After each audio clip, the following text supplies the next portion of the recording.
नमस्कार, सुदर्शन न्यूज में आपका स्वागत है। मैं हूं मुकेश कुमार और आप देख रहे हैं जवाब तो चाहिए। जवाब तो चाहिए में आज हम बात करेंगे बीबीसी की और बीबीसी की उस डॉक्यूमेंट्री की, उस विवादित डॉक्यूमेंट्री की जो पिछले महीने जारी हुई थी। और उस डॉक्यूमेंट्री के बाद एक और डॉक्यूमेंट्री आई है बीबीसी की, जिसमें आईएसआईएस की आतंकी शमीमा को पोस्टर गर्ल, यानी जो आईएसआईएस की जो पोस्टर गर्ल थी, उसे महिमा मंडित किया गया है, उसे मलिकाए बताया गया है। और उस डॉक्यूमेंट्री में, ये जो दूसरी डॉक्यूमेंट्री, इस डॉक्यूमेंट्री में जो शमीमा है वो शमीमा है जो आईएसआई ज्वाइन करने से पहले अपने इरादे पक्के कर लिए थे उसने, और पूरी तरीके से अपने फैसले के बाद वो आईएसआई को उसने ज्वाइन किया था। और आईएसआई ज्वाइन करने से पहले जो उसने कहा था कि मुझे इस्लामिक स्टेट का मलिका बनना है, इस्लामिक स्टेट बन ऐसो आराम की जिंदगी जीने की ख्वाहिश वो पालती थी और इस्लामिक आइडियोलॉजी की वो कट्टर समर्थक थी। आईएसआईएस की फिलॉसफी की वह मुरीद थी और आईएसआई के गला रेतने, हिंसा करने और औरतों के शोषण करने के हर फॉर्मेट की वह समर्थक थी। शमीमा, जिसे बीबीसी ने अपनी डॉक्यूमेंट्री में बेगम बनाकर पेश किया, यह उसकी कहानी केवल यहीं पर खत्म नहीं होती है। आईएसआईएस के कमजोर होने और आतंकी पति के मरने के बाद शमीमा बेगम वापस नॉर्मल जिंदगी जीना चाहती है, वापस ब्रिटेन आना चाहती है और बीबीसी उसके इस नेक कार्य में मदद कर रहा है, उसे पीड़ित यानी विक्टिम चित्रित कर रहा है अपनी डॉक्यूमेंट्री में। उसके आईएसआईएस ज्वाइन करने को उसकी चॉइस नहीं बल्कि ह्यूमन ट्रैफिकिंग साबित करने की कोशिश कर रहा है। 6 वर्षों तक आईएसआईएस में रहते हुए शमीमा बेगम ने अपने हाथ सैकड़ों लोगों के खून से रंगे हैं। सैकड़ों परिवार के उजड़ने के लिए वह जिम्मेदार है। अपनी इच्छा और आईएसआईएस की फिलॉसफी से प्रभावित होकर शमीमा ने उसे ज्वाइन किया था और अंत तक उसका साथ भी नहीं छोड़ा। यही शमीमा अब फिर से ब्रिटिश की नागरिकता चाह रही है। उसके इस सपने को पूरा करने के लिए बीबीसी अपनी क्रिएटिविटी का जोर लगा रही है, लेकिन ब्रिटेन के लोग इसका विरोध कर रहे हैं, बीबीसी का बहिष्कार कर रहे हैं। बीबीसी लोगों और सरकार के दिल में उस नैरेटिव को सेट करने की कोशिश कर रही है जिसके लिए वह जानी जाती है। बीबीसी ने इससे पहले भी प्रधानमंत्री मोदी के खिलाफ प्रोपेगेंडा छाप डॉक्यूमेंट्री रिलीज कर अपने नैरेटिव सेट करने की कोशिश की थी। डॉक्यूमेंट्री में गुजरात दंगों के लिए मोदी को जिम्मेदार ठहराते हुए भारत के मुसलमानों को डरा हुआ साबित करने की कोशिश हुई थी, जिसे भारत में बैन करने के बावजूद टूल किट गैंग के अड्डों पर दिखाया गया था। आज अपने प्रोग्राम में हम चर्चा करेंगे कि बीबीसी को प्रधानमंत्री मोदी में विलेन और आईएसआईएस आतंकी शमीमा में हीरो क्यों दिखता है। क्या बीबीसी को उसके प्रोपेगेंडा छाप पत्रकारिता के लिए पूरी दुनिया में बैन कर देना चाहिए? क्या बीबीसी की पत्रकारिता अब ब्रिटेन की धर्मनिरपेक्षता पर खतरा है? क्या बीबीसी इस्लामिक गैंग के एजेंडे को चलाने वाला एजेंट है? करेंगे चर्चा, और चर्चा के लिए हमारे साथ कुछ मेहमान होंगे, उनसे आपका हम परिचय करवाएंगे। लेकिन पहले एक रिपोर्ट देखते हैं। एक छोटी सी रिपोर्ट हमने तैयार की है इस डॉक्यूमेंट्री पे, और जो प्रीवियस डॉक्यूमेंट्री उनकी 24 जनवरी को रिलीज हुई थी, उन दोनों को मिला करके हमने एक रिपोर्ट तैयार की है। उस रिपोर्ट को पहले देखते हैं, उसके बाद अपने मेहमानों से आपका परिचय करवाएंगे और चर्चा की शुरुआत करेंगे। पहले देखते हैं एक रिपोर्ट।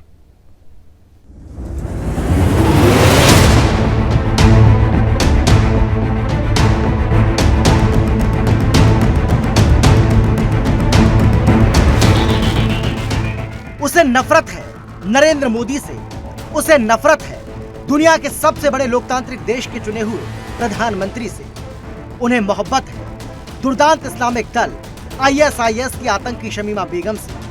हम बात कर रहे हैं भारत विरोधी मानसिकता से भरी बीबीसी की। वो बीबीसी जो अपनी एक डॉक्यूमेंट्री में हिंदू, हिंदुस्तान और पीएम मोदी को खलनायक दिखाती है, तो वहीं दूसरी डॉक्यूमेंट्री में आतंकी शमीमा को महानायिका बताती है।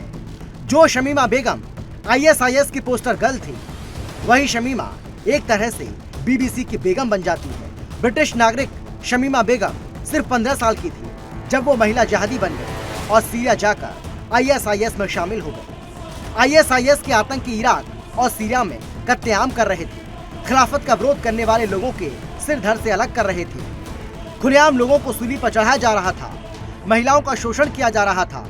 उस समय शमीमा बेगम आईएसआईएस में शामिल हुई।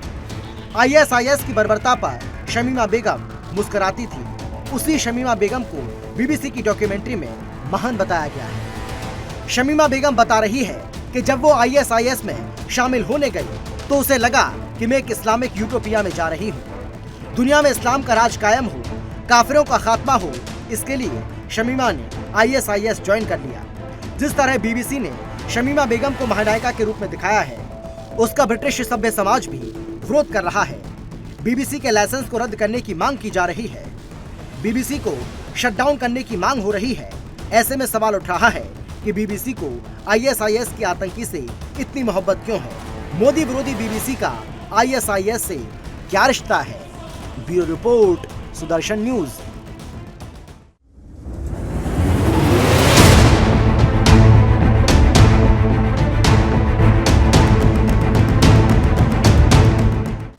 तो बीबीसी को मोदी में विलेन और शमीमा में हीरो दिखता है। क्यों दिखता है, इस पे हम चर्चा करेंगे। और क्या है प्रोपेगेंडा, क्या है इसके पीछे की कहानी, इस पे हम चर्चा करेंगे। हमारे साथ कुछ मेहमान जुड़ गए, उनसे आपका परिचय करवा दें। हमारे साथ वैभव अग्रवाल जी होंगे बीजेपी की तरफ से, रत्नाकर सिंह कांग्रेस प्रवक्ता के तौर पे, और प्रियंका राणा जी हमारे साथ सामाजिक कार्यकर्ता के रूप में हमारे साथ स्टूडियो में मौजूद हैं। इसके अलावा मुफ्ती मोहम्मद नदीमुद्दीन अजहरी है हमारे साथ, ऑल इंडिया उलेमा काउंसिल के सदस्य हैं। इनसे भी हम चर्चा, ऑल इंडिया उलेमा काउंसिल के अध्यक्ष हैं, इनसे हम चर्चा की शुरुआत करेंगे। लेकिन चर्चा करेंगे कि क्यों बीबीसी को मोदी में विलेन और शमीमा में हीरो दिखता है। रत्नाकर जी के पास, कांग्रेस के प्रवक्ता है, उनसे हम चर्चा की शुरुआत करेंगे। रत्नाकर जी, वैसे सबसे पहले हमारे जितने भी मेहमान हैं सबसे हम पहले कमेंट चाहेंगे। यह जो दो चीजें आई हैं, रत्नाकर जी आपसे शुरुआत करना चाहूंगा। दो चीजें, दो डॉक्यूमेंट्री आई बीबीसी की। पहली डॉक्यूमेंट्री गुजरात दंगे पर थी। इसमें नरेंद्र मोदी, प्रधानमंत्री नरेंद्र मोदी को बताया गया है अपराधी और विलन बना करके पेश किया गया है। गोधरा पर एक पासिंग रिमार्क, और पूरा जो डॉक्यूमेंट्री पूरी की पूरी जो है वो गुजरात दंगों पर सेंट्रलाइज किया गया है उसको, और उसमें मोदी को विलेन और मुसलमान को डरा हुआ बताया गया है, जबकि भारत में जो मुसलमान है वो डरे हुए मुसलमान है। मैं बीबीसी के ऊपर मैं आपके कमेंट चाहूंगा, आपके रिमार्क्स चाहूंगा कि बीबीसी जिस तरीके से प्रोपेगेंडा जर्नलिज्म के जरिए भारत की छवि को, प्रधानमंत्री की छवि को खराब करने की कोशिश कर रहा है, क्या कांग्रेस उसका विरोध करेगी? सबसे पहले तो मैं यही कहना चाहूंगा कि जो भी डॉक्यूमेंट्री दिखाया जा रहा है, चाहे बीबीसी दिखा रही हो या कोई भी न्यूज एजेंसी हो या कोई एड एजेंसी हो, डॉक्यूमेंट्री दिखाया जा रहा है तो उसको दिखाने से और उसकी कितना असर जनता पे पड़ता है उसमें बड़ा फर्क होता है। देखिए, कोई भी चीज अगर कोई भी XYZ न्यूज एजेंसी है, अगर किसी को बदनाम करने के लिए या उसको उसका छवि सुधारने के लिए कोई मूवी बना देती है, तो क्या उसका छवि सुधर जाएगा या उसका छवि बदनाम हो जाएगा? वो ऐसा बिल्कुल नहीं है। क्यों? क्योंकि मैं आपको एक उदाहरण के तौर पर एक चीज समझाना चाहता हूं कि देखिए, प्रधानमंत्री मोदी जी के प्रधानमंत्री जो पूर्व पहले के प्रधानमंत्री जो है एक्स प्राइम मिनिस्टर जो है मनमोहन सिंह के ऊपर भी एक डॉक्यूमेंट्री बनी थी, एक मूवी बनी थी। उसका नाम था द एक्सीडेंटल प्राइम मिनिस्टर, और उसमें जो उनका चरित्र जो है किस प्रकार कमजोर दिखाया गया था, और यह दिखाने की कोशिश की गई थी कि भारत देश में इतने कमजोर प्रधानमंत्री हुए जो मतलब देश के, और जबकि उसकी सच्चाई कहीं उससे दिगर है। मनमोहन सिंह ने जो अपना कार्यकाल पूरा किया, उस कार्यकाल में उन्होंने देश को बहुत आर्थिक सुधार दिए और बहुत सारी ऐसी आर्थिक नीतियां लेकर आए जिससे कि देश का विकास हुआ, सर्वांगीण विकास हुआ। लेकिन क्या उस छवि से जो छवि खराब करने की कोशिश की गई, उससे क्या उनकी छवि खराब हुई? बिल्कुल छवि खराब नहीं। उसी प्रकार अगर मोदी जी के ऊपर कोई भी डॉक्यूमेंट्री बनता है, अगर उसको दिखाया जाता है, तो ये जनता को तय करने दीजिए ना, कि जनता की अदालत में कोई चीज जाएगा तो वो समझ जाएगी कि ये इसमें क्या नमक मिर्च लगाया गया, मसाला मिलाया गया है, या फिर इसको सच कितना दिखाया गया है, या सच से परे कितना दिखाया गया है, तो ये जनता तय करेगी। रत्नाकर जी, जो एक्सीडेंटल पीएम की बात आपने करा, वो देश के लोगों ने बनाया था, देश में दिखाया गया था। मैंने भारत की बात इसलिए की, भारत के प्रधानमंत्री की बात इसलिए की क्योंकि इसे बीबीसी ने बनाया है। बीबीसी कोई भारत की जो ब्रॉडकास्टिंग कंपनी नहीं है, ब्रिटेन में काम करती है, वर्ल्ड लेवल पर काम करती है। और अगर उसकी डॉक्यूमेंट्री में भारत के प्रधानमंत्री के बारे में, अभी आप छोड़ दीजिए, देश के भीतर आप उनका विरोध कीजिए, पॉलिटिकल विरोध कीजिए, वो चलता है, उसका जवाब सवाल होता रहता है, लेकिन देश के बाहर अगर भारत की छवि को, प्रधानमंत्री की छवि को कोई खराब करता है तो कांग्रेस का स्टैंड क्या है, ये मैंने पूछा था। ना कि मैंने ये पूछा था कि उसकी जनता के, भारत की जनता क्या ब्रिटेन में जाकर के वोट करेगी, ब्रिटेन की जनता को जवाब देगी। देश की छवि जो है अगर इंटरनेशनल प्लेटफॉर्म पे किसी एजेंसी के द्वारा खराब किया जा रहा है, तो क्या आपकी जिम्मेदारी एक विपक्ष के नाते नहीं बनता कि आप उसका कम से कम विरोध करें? रोक तो आप सकते नहीं। देखिए मुकेश जी, मैं एक बात बहुत स्पष्ट रूप से कहना चाहता हूं कि प्रधानमंत्री मोदी जी जो मेरे वैभव भाई हैं, ये कहते हैं ये लोग कि वो वर्ल्ड के जो है लीडर हैं और सबसे बड़े नेता हैं, बहुत पॉपुलर हैं, तो अगर इस तरह का कोई भी, मैंने आपको बोला कि कोई भी एजेंसी है अगर कोई डॉक्यूमेंट्री बनाती है, दिखाती है, तो मुझे नहीं लग रहा है कि उसके ऊपर कोई प्रभाव पड़ना चाहिए। और देखिए, प्रधानमंत्री जी खुद इस समय जो है, मोदी जी इस समय देश के प्रधानमंत्री हैं, और देश के प्रधानमंत्री हैं तो ये कहा जाता है कि अगर ये वर्ल्ड लीडर हैं तो इस तरह की एजेंसियों पे दबाव बनाया जा सकता है, कूटनीतिक दबाव बनाया जा सकता है। मैं समझ गया, मैं समझ गया। मुफ्ती साहब के पास जाऊंगा। मुफ्ती, ठीक है, मैं समझ गया आपके आशय मैं समझ गया आपका। मुफ्ती साहब के पास जाऊंगा। मुफ्ती साहब, जिस तरीके से डॉक्यूमेंट्री बनी है और भारत के मुसलमानों को डरा हुआ बताया गया है, क्या आपको लगता है कि जिस तरीके की चित्र या जिस तरीके की तस्वीर पेश करने की कोशिश बीबीसी ने की है अपने पहले डॉक्यूमेंट्री के जरिए और दूसरे डॉक्यूमेंट्री के जरिए, क्या आपको लगता है कि वो जस्टिफाई है भारत के मुसलमानों के लिए, वर्ल्ड के मुसलमानों के लिए? और बीबीसी का एक चेहरा जो सामने आया है कि आईएसआईएस की जो आतंकी है उसको हीरो बना करके, उसको नायक बना करके पेश किया जा रहा है और भारत के प्रधानमंत्री को एक विलन के रूप में अपनी डॉक्यूमेंट्री में दिखाया जा रहा है, कितना जायज मानते हैं आप इसको? देखिए, दुनिया में अगर सबसे ज्यादा सुरक्षित मुसलमान है तो भारत का मुसलमान है, और भारत का मुसलमान न डरा हुआ है न डरेगा। क्यों डरेगा भाई अपने मुल्क में? मगर सवाल ये उठता है बीबीसी की डॉक्यूमेंट्री पर, तो क्या डॉक्यूमेंट्री से कितना असर पड़ेगा ये कहने के बजाय मैं ये कहता हूँ कि जलियांवाला बाग पर बीबीसी ने क्यों नहीं डॉक्यूमेंट्री बनाई? बीबीसी अंग्रेजों का अत्याचार भारत पर था, क्यों नहीं डॉक्यूमेंट्री बनाई? तो 2002 का गोधरा के बाद जो भारत के गुजरात के अंदर राइट्स हुए, दंगे हुए, बहुत लोग मारे गए। ये सही है कि प्रधानमंत्री उस वक्त मुख्यमंत्री थे, वो जिम्मेदार थे, मगर उसके बावजूद अदालत नहीं, जिम्मेदार कैसे थे? ये बात जो आपने कही, जिम्मेदार थे, जिम्मेदार कैसे थे वो? नहीं, सुनिए, मैं बता रहा हूँ, वो मुख्यमंत्री थे, मगर अदालत ने उनको क्लीन चिट दे दिया। तो मुझे लगता है कि इश्यू को खत्म करके दुनिया भर में जो भारत पर विश्वसनीयता या भरोसा हो रहा है, या भारत G20 का अध्यक्ष बना है, तो मुझे लगता है कि उन पुरानी चीजों को छोड़ करके अब आगे बढ़ने की जरूरत है। प्रधानमंत्री देश के प्रधानमंत्री है, अगर उनको कहीं उनकी छवि को कोई खराब करने की कोशिश करेगा तो 130-40 करोड़ के वो प्रधानमंत्री है, ऐसा नहीं कि वो सिर्फ हिंदुओं के, हम सबके हैं। तो मुझे लगता है कि बीबीसी के डॉक्यूमेंट्री पर ऑब्जेक्शन करने की जरूरत है और बाहर के लोगों को हमारे देश में मुदाखलत करने की जरूरत नहीं है। बिल्कुल। प्रियंका जी। देखिए, पहले तो आपको ये फ़र्क करना पड़ेगा, एक तो जो आम फिल्में होती हैं और डॉक्यूमेंट्री जो होती है, दोनों अलग होते हैं। डॉक्यूमेंट्री जो होती है वो ओरिजिनल डॉक्यूमेंट्स, जो बिल्कुल तथ्य जो आपके उनको जान करके और उनको परख करके डॉक्यूमेंट्री बनती है। हालांकि गोधरा कांड में जो कुछ हुआ, कोर्ट ने क्लीन चिट दे दी और प्रधानमंत्री मोदी को बिल्कुल पाक साफ बताया गया, लेकिन उसके बाद भी बीजेपी नहीं थी, उनको गुजरात दंगे के मामले में थी क्लीन चिट। गुजरात दंगे भी आपके जो भी हुआ वो डॉक्यूमेंट्री में भी इन्वॉल्व थे। हालांकि मैंने डॉक्यूमेंट्री देखी नहीं क्योंकि बैन करवा दिया गया। IT 2021 इमरजेंसी पावर के तहत आपने उस डॉक्यूमेंट्री को बैन करा दिया। वही इमरजेंसी पावर जिसको आप हमेशा से क्रिटिसाइज करते रहे, जब इंदिरा गांधी के टाइम पे थे तब आप उस इमरजेंसी पावर को आप क्रिटिसाइज करते, हमेशा छाती पीटते रहे कि ऐसा नहीं होना चाहिए, लोगों की आवाज दबनी नहीं चाहिए। लेकिन उसी के तहत आप एक डॉक्यूमेंट्री को बैन कर देते हैं जिस डॉक्यूमेंट्री के अंदर सबको पता है कि क्या है। गोधरा कांड के बारे में किसको नहीं पता? उसी के बाद प्रधानमंत्री मोदी जी बने, उसके बाद ही इलेक्शंस हुए थे, हम लोगों ने मैंडेट देकर के बनाया, लेकिन फिर भी आज इतना डर है उसको दबाने की, जबकि उस डॉक्यूमेंट्री के अंदर उन मुसलमानों के भी स्टेटमेंट थे जो मोदी जी के फेवर में थे। क्यों बैन करवाया गया ये बीजेपी बताएगी। आपने प्रियंका देखी नहीं है तो आपको पता कैसे है कि उसमें, क्योंकि उसके बारे में जितना भी आया है, जिन लोगों ने देखी है, मैं सारा रिसर्च करके बैठती हूं और मैं उसमें पढ़ती भी हूं कि आखिर उसके अंदर क्या था और क्या लोगों के रिव्यूज थे। हालांकि डॉक्यूमेंट्री, देखिए हमारा देश स्वतंत्र है, आपका डेमोक्रेसी है हमारे देश के अंदर। अगर बीजेपी इमरजेंसी पावर का विरोध करती है तो आखिर आज क्या मुद्दा हो गया कि वो लोग इतना सच से डर रहे हैं? और सच सबको पता ही है, किसको नहीं पता है? आप ये बताइए ना, किसको नहीं पता है गुजरात दंगे के बारे में? नहीं दिखाया गया, इसीलिए तो उसको बैन किया गया। तो फिर वो आम जनता, उसको आम जनता क्यों नहीं देख सकती है? ठीक है, वैभव अग्रवाल जी हैं, वैभव अग्रवाल जी हैं सबसे लास्ट में जानकर, क्योंकि सारे सवाल जो है बीजेपी से ही पूछे जाएंगे, पता था, इसीलिए मैंने वैभव जी को लास्ट में रखा कि वैभव जी जवाब दीजिए किस आधार पे बैन किया गया। हालांकि सवाल ये नहीं था, जो बीबीसी आज जो हम चर्चा कर रहे हैं वो शमीमा बेगम को हीरो की तरह, नायक की तरह पेश किया गया है और प्रीवियस जो डॉक्यूमेंट्री थी बीबीसी की उसमें मोदी जी को विलन बताया गया है। मैं इस पे सवाल था हमारा, लेकिन ये चूंकि पुराने जो बैन किया हुआ जो डॉक्यूमेंट्री है उस पर सवाल पूछने हैं, तो मुझे लग रहा है कि वैभव जी ही जवाब दे पाएंगे। वैभव जी।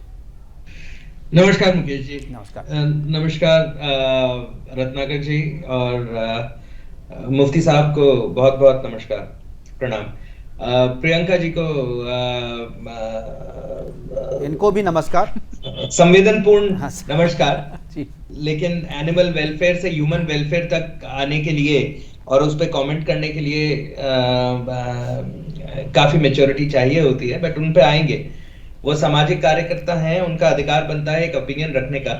लेकिन मैं आपको बताऊं, सबसे पहले मैं मुफ्ती जी को बोलूंगा कि मैं धन्यवाद देता हूं उनको तहे दिल से कि भारत की आवाज आपने बुलंद करी। और मैं हमेशा कहता हूं, मेरे बहुत सारे मुस्लिम दोस्त हैं और मैं हमेशा कहता हूं, और आज से नहीं है, बचपन से, स्कूल टाइम के दोस्त हैं, वो आज भी हमारे साथ हैं। ईद पे उनके यहाँ से ईद आती है, दिवाली पे हमारे यहाँ से मिठाई जाती है, आज भी। तो मैं आपको बताऊं कि चंद लोग जो अपनी दुकानदारी करना चाहते हैं, और ये एक नेटवर्क है, ग्लोबल नेटवर्क जिसको कहते हैं, तो ग्लोबल नेटवर्क है, यहां से एक दुकान चलती है भारत में, भारत से सपोर्ट चाहिए होती है तो विदेशी दुकान वाला भारत वाले को फोन करता है कि भाई सपोर्ट दे दे थोड़ी सी, तो यहां से भारत की दुकान वाला उधर सपोर्ट दे देता है, उधर से दुकान वाला इधर सपोर्ट देता है। तो ये क्या है ना, ये दुकान है, और है ये लोग वही चंद 10, 20, 30 जने। मैं आपको बताऊं, एक तो मुझे ये नहीं समझ आता है कि इन लोगों के ट्विटर अकाउंट कैसे वेरीफाई हो जाते हैं। मेरा और रत्नाकर जी का ट्विटर अकाउंट वेरीफाइड नहीं है। मतलब हम तो रोज मीडिया पे आते हैं, अब तो आप पैसे दे करके करा सकते हैं सर। हाँ, लेकिन मैं तो एक बात कह रहा हूँ, अब तो बहुत अच्छा किया है कि नहीं, अब तो देखिए ये भी वो भी एक टूल, वो भी टूल किट का जो है ना, एक सिस्टम का ही हिस्सा है, टूल किट का हिस्सा है। करेक्ट, बिल्कुल। तो अब मैं आपको बताऊं कि जहां तक ब्रिटिश ब्रॉडकास्टिंग कॉर्पोरेशन का सवाल है, आप समझें कि ब्रिटिश ब्रॉडकास्टिंग कॉर्पोरेशन पहले समय, और ये क्यों चलती आ रही है, और वो भी, और क्यों आप और हम सब इतना तवज्जो देते हैं उसके ऊपर, बीबीसी और अल जजीरा एक साथ हैं।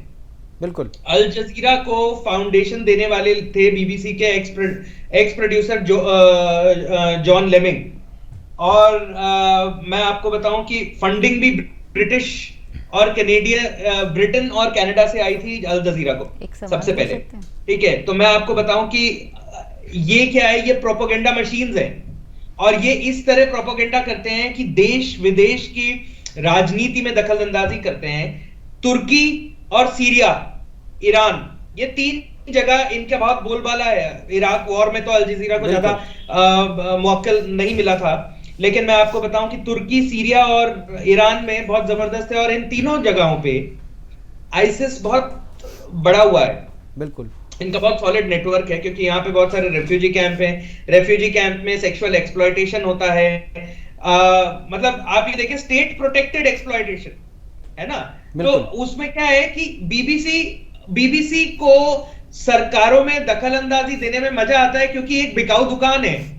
आज की तारीख में मैं और रत्नाकर जी सोचे कि हम लोग फिल्म प्रोड्यूसर बन जाएं और मुफ्ती साहब के ऊपर एक डॉक्यूमेंट्री बना दे कि देखिए सबसे बड़ा। वैभव जी, एक सवाल पूछना था आपसे। आप बीबीसी के बारे में बोल रहे हैं, वो बीबीसी के बारे में बखान कर रहे हैं, लेकिन वो ये देखना भूल गए कि प्रधानमंत्री मोदी जी ने उसको बड़ा ऑथेंटिक और उनकी विश्वसनीयता पे उन पे इतना विश्वास किया था कि खुद उनका स्टेटमेंट है कि बीबीसी को सारी दुनिया देखती है और उस पर विश्वास करती है। और अब आप कह रहे हैं कि उसका कनेक्शन जलजीरा से है, पता नहीं किस किस से है। तो क्या जो हमारे प्रधानमंत्री मोदी जी हैं वो ठीक है या आप ठीक बोल रहे हैं? प्रियंका जी, मैं आपके बारे में जानता हूं, लेकिन आप मेरे बारे में नहीं जानते। हमारा और आपका पहला डिबेट है ये, और आप देखें कि मेरी जो डिबेट्स होती हैं वो बहुत मटेरियल पे होती हैं। अब मैं क्या है, मैं राजनीतिक तौर पे अटैक नहीं करता हूं, और खासकर एक सामाजिक कार्यकर्ता को कि आप जैसे भी करें, आप राजनीतिक स्टेटमेंट मत दें, आप समाज की बात करें। ये राजनीतिक नहीं है सर, ये आपका सामाजिक ही है। अगर प्रधानमंत्री मोदी जी के मुंह से कुछ निकलता है वो पूरे समाज के लिए एक मैसेज होता है। देश के प्रधानमंत्री पर सब विश्वास करते हैं, और अगर प्रधानमंत्री मोदी जी कहते हैं डॉक्यूमेंट्री बनाते हैं या वो कुछ भी न्यूज दिखाते हैं उस पर पूरा देश और विश्व विश्वास करता है, तो कैसे आप झुटला सकते हैं? मैं बताऊंगा, कोई झुटला नहीं रहा। कोई डेटा है? आप प्रधानमंत्री मोदी जी की आप खुद स्टेटमेंट चेक कर लीजिए गूगल पे सर, निकल जाएगा पूरा स्टेटमेंट है मोदी जी का। भेज दीजिए ना वो आप मुकेश जी के साथ बैठे हैं, अभी तो 20 मिनट पड़े डिबेट के, मुकेश जी की बिल्कुल आप निकाल के दीजिए, मैं दिखा दूंगा अभी अगर आपके पास स्टेटमेंट है तो आप चेक कर लीजिए, गूगल पे लाइए कहीं पे, मेरे पास भी स्टेटमेंट नहीं है। आप सामाजिक कार्यकर्ता की हैसियत से बात करें, आप किसी राजनीतिक दल के रूप में राजनीति मत करिए, नहीं तो मैं फुल टाइम राजनीति करता हूँ, आपको मैं बातों के जाल में फंसा लूंगा। आप राजनीति करते हैं, मैं सामाजिक कार्य करती हूँ, लोगों के बीच में रहती हूँ, लोगों के मुद्दे उठाती हूँ। आप मेरे हिस्ट्री निकाल के लाए हैं, आप एनिमल वेलफेयर और मेरा सारा कुछ दिखा करके लेकर आए, लेकिन आप ये देखना भूल गए कि आप सर्च कर लीजिए ना सर, ये तो वायरल है, हर जगह वायरल होता रहता है। मैंने खुद अपनी आंखों से देखा है, मैं सुनी सुनाई बातों पर यकीन नहीं करती हूँ, मैं डॉक्यूमेंट्री पे भी विश्वास नहीं कर रही हूँ। आप मूलभूत समस्याओं पे बात नहीं करेंगे, आप उस डॉक्यूमेंट्री को बैन करा देंगे जिसलिए आप पहले से हमेशा से इमरजेंसी को विरोध करते आए हैं। चलो हो गया, बात कर लिया प्रियंका जी, आपने बात कर लिया, अब बात पूरी कीजिए। जी वैभव जी बात कीजिए। तो ऐसा है कि बीबीसी क्या है, दुकान है। आज मैं मुफ्ती साहब को दुनिया का सबसे बड़ा मुसलमान सोशल एक्टिविस्ट, सामाजिक कार्यकर्ता दिखा दूं, एक ऐसा मुसलमान जो समाज में प्रेम और सौहार्द की एक मिसाल है। 1.5 घंटे की डॉक्यूमेंट्री, मैं, प्रियंका जी, मुकेश कुमार, रत्नाकर सिंह और 10 हमारे ऐसे मित्र हैं जो बड़े बड़े लोग हैं, सारे आके बोल देंगे और उसको बीबीसी खरीद लेगा। कंटेंट है, मैं बोलूंगा नहीं सर, लेकिन मैं नहीं बोलूंगा, मैं बिना तथ्यों की जांच किए नहीं बोलता है ना। बिल्कुल ये गलत बात है। तो अभी शमीमा बेगम का, नहीं देखिए, अभी शमीमा बेगम, मेरा सवाल क्या है, आप लोग दूसरी तरफ, मेरा सवाल ये है कि शमीमा बेगम के बारे में ऐसी बात नहीं है कि किसी को कुछ पता नहीं है। शमीमा बेगम पोस्टर गर्ल थी ISIS की, ये सबको पता है, और बीबीसी ने ही इससे पहले दिखाया। बीबीसी की आज की डॉक्यूमेंट, मेरी क्या आपत्ति है या जो आपत्ति होनी चाहिए मुझे लगता है। जी सबसे पहले द डेली टेलीग्राफ ने इसको पब्लिश किया था, बिल्कुल एक 15 मिनट का वीडियो पब्लिश किया था शमीमा बेगम का 2018 में कलाशनिकोव के साथ, बिल्कुल है ना, रिक्रूटमेंट करते हुए। उसके बाद जोसेफ ली, बीबीसी का एक फ्रीलांस जर्नलिस्ट है, जोसेफ ली पत्रकार है, फ्रीलांसर है वो, बिल्कुल है। तो वो अगर आज अपन सुदर्शन टीवी के भी जो जोसेफ को बोलेंगे कि भाई साहब मुफ्ती साहब को या रत्नाकर जी को या वैभव अग्रवाल पे एक फिल्म बना दो, तो वो हम तीनों पे भी बना देंगे, कोई दिक्कत नहीं है। वो अपने आप को इन्वेस्टिगेटिव जर्नलिस्ट कहते हैं। नहीं लेकिन सवाल अपन सब जानते हैं मुकेश जी, अपन पूरी बात पटल पे रख देंगे, आपने मौका दिया है। तो ये क्या है कि आज आप देख रहे हैं मुकेश भाई कि देश में अराजकता का माहौल इस तरह है कि हमारा एक लीडिंग राजनीतिक दल कांग्रेस, जो अपने को देश का भारत जोड़ो का एक मसीहा मानता है, वो और एक सामाजिक कार्यकर्ता दोनों बैठ के ये नहीं बोल सकते कि जो शमीमा बेगम का महिमा मंडन किया जा रहा है वो गलत महिमा मंडन किया जा रहा है। और इससे हमें यह पता चलता है कि ब्रिटिश ब्रॉडकास्टिंग कॉर्पोरेशन यानी बीबीसी, आप तो किसानों को भी आतंकवादी बोलते थे सर, तो कैसे मान लें? अभी पहले पता तो चलने दीजिए, डॉक्यूमेंट्री देखने तो दीजिए, आज पता चला है कि ऐसी कोई डॉक्यूमेंट्री है। वैभव जी के बारे में डिस्कशन नहीं हो रहा, वो किसको क्या कहते हैं, उनके स्टेटमेंट पे तो हम सवाल भी नहीं पूछ रहे। वैभव जी का कहना है कि बीबीसी अगर किसी शमीमा बेगम को, जो कि ISIS की रिनोन, एवरीबॉडी नो कि वो ISI की पत्रकार आतंकी हैं, रिक्रूट करती थी, और AK-47 के साथ उनकी तस्वीरें हैं, और वो खुद मानती है, वो खुद मानती है, बिल्कुल, अब वो खुद मानती है, उसका कोई इनकार नहीं है, बिल्कुल। और उसको आप सपोर्ट कर रहे हैं, उसको आप अगर हीरो की तरह दिखा रहे हैं और उसको आप लोग सपोर्ट कर रहे हैं, आपके पास आधार क्या है? बिल्कुल, अरे डॉक्यूमेंट्री देखने तो दीजिए लोगों को, तभी तो लोग विरोध करेंगे। और अरे इस डॉक्यूमेंट आप लोग इतना क्वेश्चन क्यों उठा देते हैं? वही लोग हैं जो आप लोगों को वोट देते हैं ना, हम लोगों ने तो वोट दिया है ना, तो अपना सोच समझ से किया था। लेकिन आप ये कह देते हैं कि फिर वो उनको विरोध नहीं करते। विरोध करना है तभी तो करेंगे जब आप देख रहे हैं इमरजेंसी पावर लगा करके, तो आप बैन कर देंगे। एक मिनट प्रियंका जी, कश्मीर फाइल्स बना सकते हैं, कश्मीर फाइल्स देख सकते हैं, लेकिन बीबीसी डॉक्यूमेंट्री हम नहीं देख सकते। मैं एक चीज क्लियर कर दूं आपको, आप जो प्रियंका जी बोल रही है कि देखने नहीं दे रहे, जो जिस डॉक्यूमेंट्री की मैं बात कर रहा हूं, आप अपने मोबाइल पे देख सकती हैं उसको।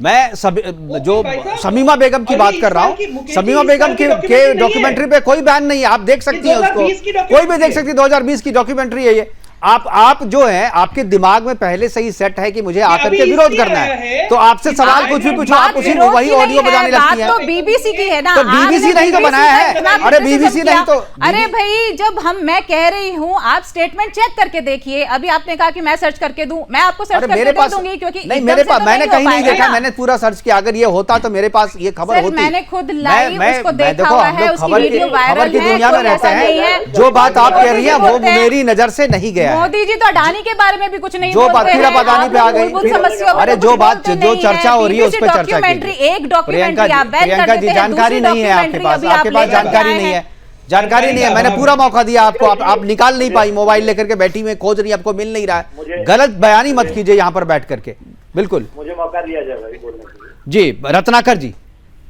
आपके हिसाब से क्या लगता है कि बीबीसी को बैन करना चाहिए? और बीबीसी की यह डॉक्यूमेंट्री, क्या आप लोग एक बार ये नहीं कह सकते कि बीबीसी ने शमीमा को जिस तरीके से पेंट किया है और जिस तरीके से मोदी को पेंट किया, ये गलत है, बैन होना चाहिए? देखिए मुकेश जी, बीबीसी के बैन होना चाहिए या नहीं होना चाहिए, ये एक अलग मसला ये है कि जो भी गुजरात का दंगा हुआ, जिस दंगे की चर्चा जो है बार बार किया जाता है, और अभी पिछले गुजरात के चुनाव में भी अमित शाह जी जो गृह मंत्री हैं हमारे, उन्होंने भी इसका चर्चा किया कि 2002 में हमने इस तरह सबक सिखा दिया कि गुजरात में अभी तक शांति है। तो कहीं ना कहीं ये जो स्टेटमेंट दे रहे हैं, ये कब का स्टेटमेंट है, कहाँ का स्टेटमेंट है? आप लोग अपने मन से आप पे केस हो जाएगा, आपको पता है रत्नाकर जी। नहीं आपने कोट किया है, आपने कोट करके एक टेलीविजन, एक नेशनल चैनल पे आप गलत बयान नहीं कर रहे हैं। आपने कोट करके, आपने गृह मंत्री को कोट करके बोला। ये बयान आप दिखाइए, ये बयान दिखाइए आप कहाँ पे है, ये बयान कहाँ पे है, कब दिया? गुजरात चुनाव हमने कवर किया, कभी नहीं किया। पूरे गुजरात चुनाव को कवर किया हमने, कहीं पे ये बयान नहीं था। ये आप लोगों के दिमाग में, ये आपके दिमाग में जहर भरा हुआ है और आप लोग कहीं से भी सोच लेते हैं, कुछ भी बोल देते हैं, कुछ भी बोल देते हैं। कहीं से ये स्टेटमेंट कभी भी ये स्टेटमेंट नहीं। आप दिखाइए ये स्टेटमेंट कहाँ है, कहाँ है ये स्टेटमेंट? कहीं तो होगा, कहीं तो होगा।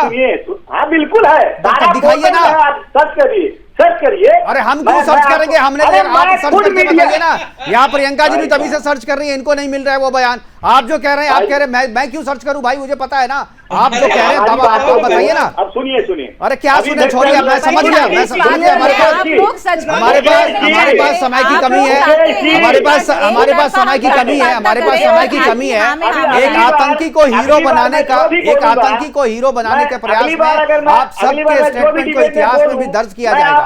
और डॉक्यूमेंट्री जो होती है, डॉक्यूमेंट्री एक दस्तावेज होती है, उस दस्तावेज का अगर आप विरोध नहीं करेंगे तो इतिहास आपको भी याद रखेगा, प्रियंका जी आपको भी याद रखेगा। डॉक्यूमेंट्री जो है, क्या आप भूल गए कि अटल जी ने क्या बोला था राजधर्म निभाने के लिए? वो भी प्रूफ। अरे उस पे कहाँ चर्चा हो रहा है? आप शमीमा के बारे में बोलिए ना, आतंकी शमीमा के बारे में कुछ नहीं बोल सकते हैं। हमारे पास वक्त की कमी है, हमारे पास वक्त की कमी है। हमारे साथ जुड़ने के लिए वैभव अग्रवाल जी आपका, रत्नाकर जी आपका, प्रियंका जी आपका और मुफ्ती मोहम्मद जी आपका बहुत बहुत धन्यवाद। आप जुड़े अपनी अपनी बातें कही, लेकिन जहां से बात शुरू हुई थी वहीं पे आके खत्म हो गई। जिस बीबीसी का हम विरोध कर रहे हैं, जिस बीबीसी का इसलिए हम विरोध कर रहे हैं कि उसमें आतंकी का महिमा मंडन किया है अपनी डॉक्यूमेंट्री में, और एक वर्ल्ड लीडर को, डेमोक्रेटिक तरीके से चुने हुए नेता को जिस तरीके से विलन बनाने की कोशिश की है, इसका हम विरोध करते रहते हैं और आगे भी करते रहेंगे। दिल और दिमाग में इस्लामिक वर्ल्ड की बेगम बनने का सपना और रगों में आईएसआईएस के प्रति जो वफादारी लेकर के शमीमा बेगम वापस ब्रिटेन का नागरिक बनना चाहती है। ये तो ब्रिटेन का मसला है, ब्रिटेन उसे वापस नागरिकता देती है या नहीं देती है, लेकिन बीबीसी के इस कृत्य का हम आगे भी विरोध इसी तरीके से करते रहेंगे। फिलहाल अभी के लिए इतना ही, दीजिए इजाजत, नमस्कार।